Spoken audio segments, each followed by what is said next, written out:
Ezītis.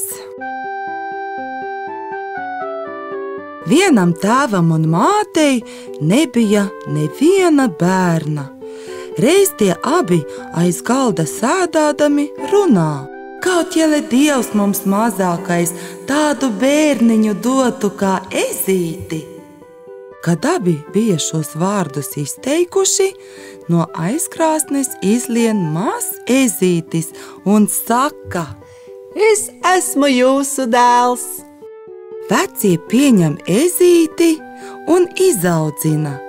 Kad Ezītis bija pieaudzis, tad māte saka tā: Ja mans dēls būtu lielāks, paganītu cūkas, bet tik maziņu cūkas nomīs, un ko tad? Ko bēdāties, gan jau es ganīšu. Vai tad tev bail nebūs, dēliņ? Man no cūkām bail, tā tīri kauna lieta. Dodiet tik šurpu, gan jau izganīšu. Labi. Ezītis nu aizdzen cūkas uz mežu un sagana 3 gadus, nemaz mājās nedzīdams. Cūku pulks pieaudzis par tiem gadiem tik liels, ka ne izskaitīt nevar. Tomēr Ezītis tev nogana uz matu. Bet nu gadījās, ka tās zemes valdnieks bija izgājis mežā medīt un tur apmaldījies. Viņš maldoties ierauga ezīša cūka pulku, bet pašu ganiņu neredz, jo Ezītis ielīdis vāverīšu cērpā. Vai te kāds gans ir pie tām cūkām? Valdnieks skaļi sauc: Āče, te jau esmu! Ezītis cērpā atbild: Kur tu esi? Vāverīšu cērpā esmu. Nāc šurp pie manis, izrunāsimies! Kā labi, ne? Ezītis atbild un izlien laukā. Kā tu tik maz vari cūkas noganīt? Kā tu tik liels vari apmaldīties?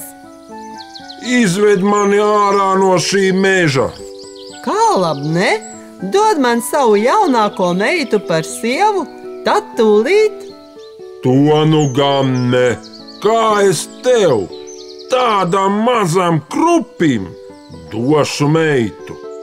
Kad ne, meklē pats ceļu. Valdnieks aizjāja, bet visu dienu izmaldījies, vakarā klāt atkal. Kur tu esi? Vadzī, mazo ganiņu!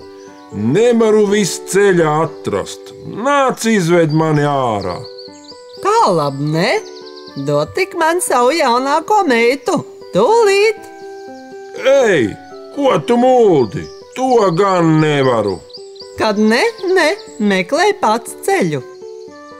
Maldījies apjāja kādu riņķi, necik ilgi klāt atkal. Nu, kas ir? Izved mani laukā! Kā labi, ne? Dod man savu jaunāko meitu, tūlīt! Ko ar tevi iesākt? Ņem vesels! Tad tu apsoli man savu meitu! Apsolu! Labi, tagad jāj man pa teku pakaļ, bet steidzies, kamēr man cūkas nedabūna izklīst. Ezītis parāda valdniekam ceļu, nosaka, kurā dienā būšot uz kāzām braukt, un tad steidzas, ko tik vien māk, pie cūkām atpakaļ. 3 dienas priekš kāzām Ezītis pārdzen cūku pulku tēva sētā. Tēvs saņem rokas, visas kūtenes, visi aizgaldi, visi pasekšņi, visas malu maliņas pilnas, griezies, kur gribi, visur rukst. 3. dienā, agri, Ezītis uzvelk goda drēbes, pārvelk eža kažociņu tām pāri, aizjūdz 2 melnus gaļus tāšu karietei priekšā un tad laiž, ko māk, uz pili pie savas līgavas. Valdnieks nesagaida visu šo plikām rokām. Tas pavēl karavīriem ar akmeņiem mest, lai tāšu kariete sašķīstu un gaļus nosistu. Bet kurš akmens nāk, tā gaļi ķir, ķir, ķir, pelec uz augšu, akmens pa apakšu cauri. Un nu tā vien, kamēr kariete apstājas pie pils durvīm un gaļi abi nociet. Kikiriku! Mūsu valdniekas nots atbraucis! Līgava iznāk pretim, ieceļ ezīti zīda priekšautā un ienes pilī.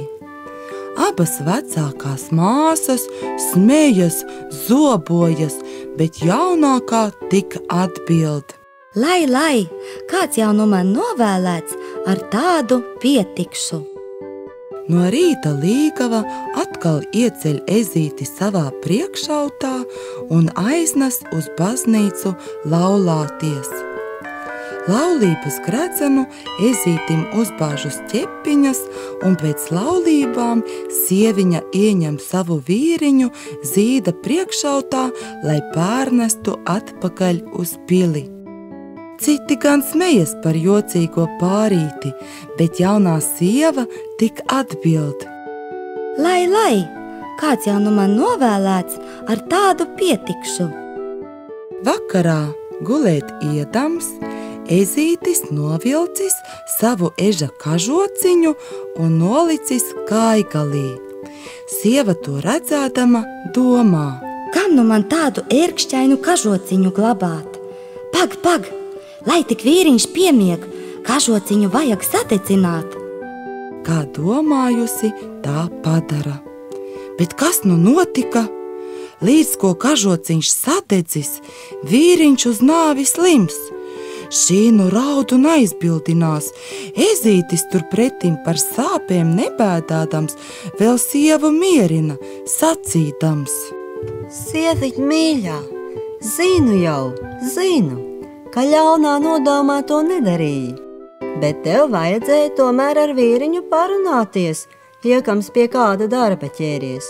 Redzi, nebūtu tu tagad kažociņu sadedzinājusi, pēc 2 nedēļām būtu tā kā tā no viņa vaļā ticis, bez kaut kādām sāpēm. Tomēr, ja izcietīšu, tad tu redzēsi brīnumus. Asaru vietā tu līksmosies. Grūti ezītim gāja, tomēr cieta un izcieta.